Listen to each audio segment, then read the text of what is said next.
Hello everyone and welcome to the Cincinnati Standard Open Sideboard. I'm Glenn Jones. I'm here with Andy Ferguson. Hello. Andy, you're playing Black-White Zombies, a deck that's playing a number of cards that are starting to gain some real ground, including Cartel Aristocrat and Orzhov Charm. And I know recently Sam Black actually put up a deck on MTG, the main site, in the daily deck list, and this deck actually you've been developing it independently of that one. Yeah, I had no idea. I've actually heard about that deck a bunch today, and I had no idea. It has some very similar themes for sure. Obviously, you're starting with the basic zombie setup. You've got Gravecrawlers, Direct Ghouls, and Dralf's Messengers, but you're going into white. So let's just talk about what we get from white, because it's a lot of cards. Yeah, definitely, yeah. Start with Cartel Aristocrat. What kind of a role is this Super Bear playing in this deck? It's actually extremely good with a number of cards, mainly Messenger, obviously the sacrificing, and they lose 2 life when it comes back in. And you combine that kind of thing with Blood Artists, so you're doing all these sacrificing things, and then they're losing more and more life, and it starts to add up a little bit.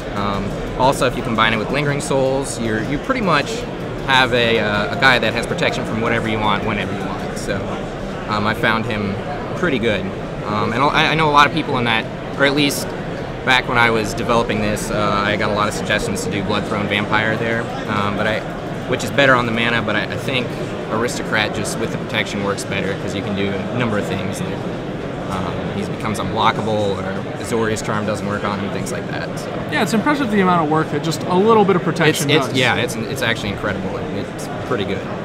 One of the big gains, obviously, in white is Restoration Angel, which is a card people have actually tried splashing into zombies before. Mana wasn't as good when we didn't have Godless Shrine. Yeah, no, Godless Shrine is definitely helpful for that. Just the Angel with Messenger is just absolutely ridiculous. So I noticed that with the mana, you've also managed to fit in Guild Gates. So is the sacrifice of having the land come into play tapped hurting you frequently, or is it mostly not so bad? I mean, obviously there are going to be those draws where you have the Guild Gate turn 1 or whatever, and you need the white, and it just doesn't work out. But I think overall, it generally you can fit it in a spot where you don't need to have that land that turn. So. Okay, well, the 2 Gatecrash cards that are really sticking out in this deck, in addition to Cartel Aristocrat, are Obstinate Ghost Council, giving you big game at the top end, and Orzhov Charm, which is a card that's a personal favorite of mine. I'm very happy to see people playing it both here and at the Pro Tour. I love Orzhov Charm, and especially in this deck. Like, actually, all 3 abilities are relevant, and just the unconditional kill is also extremely helpful. So yeah, a Vendetta is obviously kind of reasonable, a little risky against some of these mono red decks, but definitely fine. But the actual pseudo unearth effect, quite good when you have Gravecrawler around as a way to just function as more Direct Ghouls, basically. And it's also great for even the second ability is great for saving one of your guys from a Wrath or something if you have to. So sure, especially when you have guys like Messenger, Angel. Very much so, yeah. And considering how few cards can actually kill an Obsidian, I imagine if you can save him with it, yeah. it's pretty good. Yeah. Okay. The Obsidian has 2 white mana in his mana cost. Has that actually been a little difficult to get to? It can be. I don't know, when I've wanted to play him on turn 5 and I've had 5 mana, I don't think I've ever really, at least today, I haven't had any problem playing him. So it has worked out.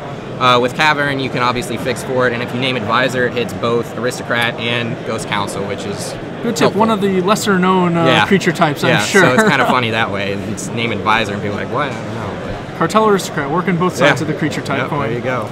All right, well, let's move on to your sideboard. I noticed you've come pretty prepared, I think, for the red element. You've got 4 Vampire Nighthawks and 3 Nearheath Pilgrims. Yeah, I originally just had the Nighthawks, and I mean, you still, like, against the Sideboard's red-green and everything, it's like, you can just get burned out even before turn 3 even, you're almost dead. So I think with the Pilgrim, if you can get your 1-drop and then into turn 2 Pilgrim, you've got 4 power lifelink on the board, and if you start with your turn 1, 1-drop, and then go into Nearhouse Pilgrim, you've got 2 damage lifelink coming in on turn 2, which is pretty good against those aggressive decks. I especially like how it converts Gravecrawler into an actual card in that matchup, whereas before it's kind of like, I guess I'm playing this guy. In that matchup for sure. So. But with Nearheath Pilgrim, you can actually start clocking in some damage. Beyond that, you've got 4 Thalia, Guardian of Thraben. Just a quality spell, obviously. It's so good against control. Do you find yourself boarding out some of your spells, primarily, I guess, the Planeswalkers? Planeswalkers, yeah. Well, in control matchups, I actually don't like Lingering Souls that much, so generally that comes out. Plus, I mean, you're paying for it twice with Athalia, so it's not as good, I think. So. Sure, that makes sense. And last but not least, we got a little rest in peace for the Graveyard Hate. Just straight up for the Human Reanimator deck, pretty much. So. Do you find that deck tough to beat? Or? I think so, yeah, because I'm not as aggressive as a lot of the aggressive decks in the format, so you give them time to set that combo up, and you've only got 4 removal in the whole deck. So yeah, you're definitely trying to grind them hedge out. in there. Yeah, for sure. So. All right, so what are the decks you are looking to play against, actively looking? Mono red is believe it or not. I mean, game 1 it's a little iffy. Blood Artist obviously helps a lot, but obviously game 2 and 3 are just extremely good with the buckets of lifelink in the deck, honestly. So. All right, sweet. Are there any decks other than Human Reanimator that you've been a little scared of, or perhaps that are presenting bigger game than you hoped? Decks with like, for instance, just like Naya midrange or something can be a bit of a problem. I mean, I've got the 2 appetites in there for those kind of decks, but when you've got big creatures in there that just kind of block all the little guys I have, and only 4 kill spells, it can be a little bit iffy. But it's not. It's definitely winnable. So. All right, sweet. Well, Andy, thanks for joining us. Thanks a lot. I'm going to let you go ahead and get back to the tournament. Sure. Thanks.